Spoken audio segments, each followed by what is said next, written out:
Podium des 10 figures marquantes du rap sénégalais depuis 30 ans. Plusieurs événements seront organisés durant toute l'année 2018 pour marquer 30 ans de hip-hop Galsen, Sénégal en verlan, à l'initiative de l'association Africulturban, dédiée aux cultures urbaines. L'occasion pour RFI Musique de faire un point sur les personnalités qui ont marqué ce courant musical pendant 3 décennies. Le 10 février dernier, la Grande Nuit du Rap a rassemblé sur scène à Dakar Matador, la fine fleur du genre, Nix, Kurgi, Hardcore Side, et Fuck and Cook, une affiche mêlant pionniers, seniors et jeunes groupes, comme l'indique Amadou Folba, 36 ans, coordonnateur d'Africulturban. Quand vous interrogez les mélomanes au Sénégal sur les plus grandes figures du hip-hop dans le pays, certains noms sont régulièrement évoqués. Les acteurs du secteur, eux, en citent d'autres, plus ou moins connus du grand public, qualifiés d'incontournables par Keyti, rappeur respecté dans son pays et à l'étranger. Sélection de personnalités ayant marqué le mouvement au Sénégal. Les figures les plus citées. Pour Keyti, il y a clairement 2 ou 3 générations qui ont été façonnées, par 4 groupes, PBS, Daharaji, Pifrois et Rapadio, qui ont eu des impacts différents, mais ont tout donné une direction et permis une redéfinition de l'identité du rap sénégalais. PBS, Positive Black Soul. Créé en 1989 par DJ Awadi, Didier Awadi, et De Guiti, Amadou Barry, ce groupe est considéré par beaucoup comme le Possi, précurseur, avec un mot d'ordre devenu célèbre, Boule Fallé, ne t'occupe pas, en Wolof, invitant alors les jeunes à ne pas compter sur les politiciens et à se prendre eux-mêmes en charge. Au fil des ans, il a vu ses rangs grossir de nouveaux membres puis se dégarnir, tout en permettant au duo initial de mener des carrières solo. Awadi et De Guiti sont remontés ensemble sur scène en décembre 2014 à Dakar pour célébrer les 25 ans d'existence de PBS. Je ne suis pas sûr que le rap serait là aujourd'hui sans PBS. Pour moi, c'est un patrimoine, dit Monsieur Rapadio. Fondé notamment par Keyti, Cheksen, Kool Coxis, Babacar Diagne, Bibson puis IBA, ce groupe était considéré comme faisant partie de la mouvance hardcore, tranchant par ses textes et la qualité de son écriture sans concession avec d'autres collectifs existants au même moment, mais Rapadio aujourd'hui n'existe plus. Pifrois.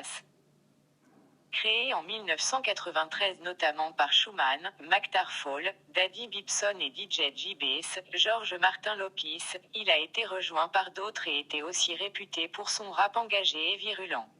Le groupe a disparu de la scène sénégalaise. Daharaji Family. Lancé en 1992 par Fada Freddy, Abdou Fattah Sek, Ndongodé, Mamadou Lamine Sek, et Lord Alajiman, El Hadji Mansour Jacques Sagna, ainsi que par DJ Maktar, ou Makou, Maktar Diop, c'est aujourd'hui un duo rebaptisé Daharaji Family depuis le départ de Lord Alajiman. DJ Maktar quant à lui, est décédé en 2007. Fada Freddy et Ndongodé demeurent dans le groupe, qui se produit au Sénégal et à l'étranger dans des concerts très attendus. Fada Freddy mène parallèlement une carrière solo et a été encensé notamment par la critique avec son album Gospel Journey. Ndongodé prépare la sortie de son premier album solo. ABMG 44. Formé en 1992, ce groupe a été baptisé d'après les initiales de ses fondateurs, B de Babacar Niang, alias Matador, M de Maktar le Cagoulard et G de Omar Gueye, avec 44, comme référence à 1944, année du massacre de tirailleurs sénégalais par des soldats français à Tiaroua, leur quartier en banlieue de Dakar, selon les explications que propose Matador à l'artiste et cinéaste Fatou Kandé Senghor dans Voilà Bok, une histoire orale du hip-hop au Sénégal, Editions Amalion, 2015, une anthologie sur le mouvement. Le sigle BMG s'est ensuite décliné en plusieurs interprétations, au gré des arrivées de nouveaux membres dans ce collectif, porte-drapeau de la banlieue dakaroise. Le groupe existe, mais semble reposer aujourd'hui sur les épaules de Matador. Dip Doundouguis. Qualifié de prodige, Deep Dundugis, Dominique Prera, 26 ans, est l'un des rappeurs les plus audacieux de ces dernières années, comme en Samba Badji, journaliste familier du milieu hip-hop galsen. À l'instar des pionniers, il redéfinit la place du rappeur dans la société sénégalaise. Au niveau artistique, il a un apport indéniable qui est en train de libérer le rap auparavant tenu à certaines règles prédéfinies, vrai rap, contre, rap commercial, estime Keyti. Par ailleurs, Keyti et Ndongo D sont individuellement cités par beaucoup de mélomanes et connaisseurs du hip-hop galsen comme des virtuoses de l'écriture. Ils sont très bons en texte. Ndongo D a un verbe artistique. Keyti a une immense culture et une plume extraordinaire, assure Samba Badji. Les figures dans l'ombre. Keyti rapporte aussi que certains acteurs du mouvement œuvrent dans l'ombre, mais ont été ou sont encore essentiels au développement du hip-hop au Sénégal. Des incontournables selon lui. Safouane Pindra, producteur, promoteur de festivals. Il a été l'un des premiers, dans son domaine. Aujourd'hui, son catalogue s'est diversifié. Il a initié les Hip Hop Awards en 2001 et dirige le festival Igravcar, Espoir, plateforme de découverte de nouveaux talents.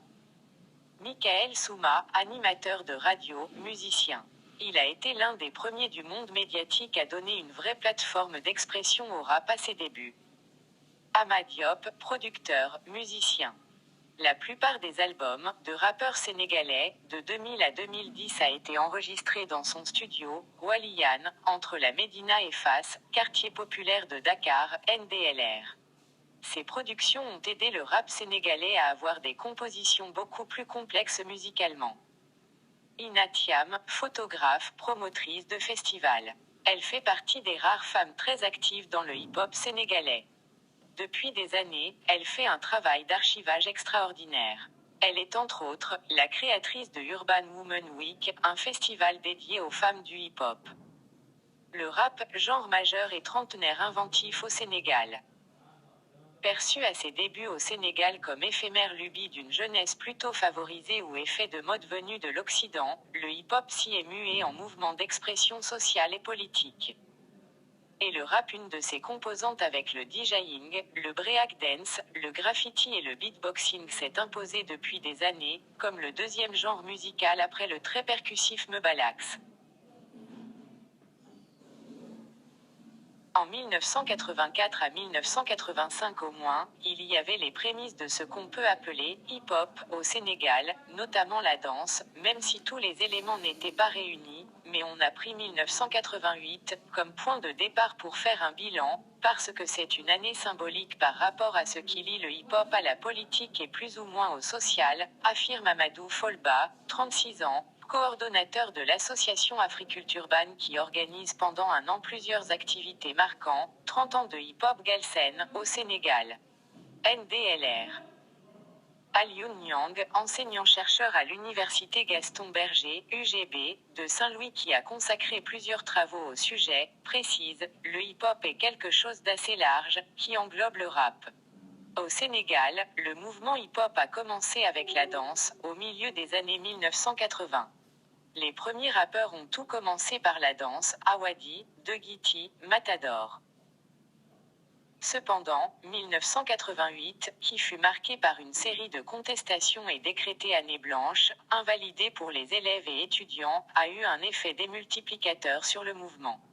C'est là où on commence vraiment à parler un peu de rap. Parce qu'une bonne partie des jeunes qui traînent dans la rue, faute d'occupation, va s'emparer de cette musique venue d'ailleurs, explique Monsieur Niang. Ça commence comme une mode avant de muer petit à petit vers un mouvement qui fera davantage attention à l'expression sociale et politique, et qui entame au début des années 1990, une sorte de sénégalisation. Le hip-hop influence presque tout.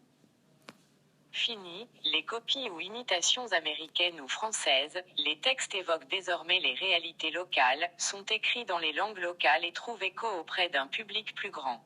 Arrivent ensuite les contrats d'édition, de production ou de tournée qui font jeter un nouveau regard sur le mouvement.